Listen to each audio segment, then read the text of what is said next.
So guys, বর্তমানে যাদেরকে ইউটিউবের পক্ষ থেকে এরকম নোটিফিকেশন সেন্ড করা হচ্ছে, সেটা নিয়ে টেনশনের কোনো কারণ নেই। তার মাধ্যমে ইউটিউব আপনার ভিডিওর ভিউজ বা আপনার ভিডিও থেকে ইনকাম বাড়ানোর জন্য এই সিস্টেমটাকে ২ টা ভাগে ভাগ করেছে। একটা হলো অটোমেটিক্যালি, একটা হচ্ছে ম্যানুয়ালি। মানে আপনার ভিডিওর উপরে যে অ্যাড চলে, সেই সিস্টেমটাকে ইউটিউব নিজে কন্ট্রোল করবে নাকি আপনি কন্ট্রোল করবেন? মানে আপনি আপনার ভিডিওতে অ্যাডগুলা কি নিজে বসাবেন নাকি ইউটিউব বসাবে? সেটা আপনার কাছ থেকে ইউটিউব জানতে চাচ্ছে।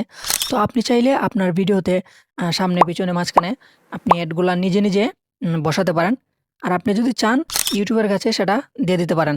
তো বন্ধুরা, আমি সাজেস্ট করব আপনি ইউটিউবের কাছে দিয়ে দেন। তাহলে কিন্তু আপনার জন্য বেস্ট হবে। মানে ইউটিউব যে জায়গায় অ্যাড দেওয়া প্রয়োজন, সেই জায়গাগুলাতে অ্যাড বসাবে। যাতে করে আপনার ইনকামটাও বাড়বে এবং আপনার ভিউজও কোনো সমস্যা হবে না। আপনার ভিউজও বাড়বে, আপনার চ্যানেলটাও গ্রো হবে। তো বন্ধুরা, ইউটিউবের কাছে সেটাকে দেওয়ার জন্য বা অটোমেটিক্যালি করার জন্য আপনি কি করবেন? ম্যানেজে ক্লিক করবেন এখানে।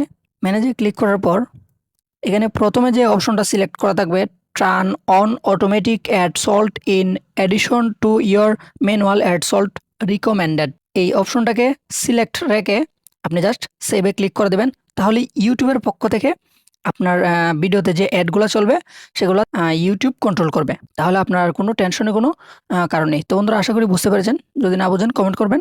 আর আপনি ১ম টা সিলেক্ট করে এখানে সেভ করে দিবেন। তো আমি সেভ করে দিচ্ছি। আশা করি বুঝতে পেরেছেন। ধন্যবাদ।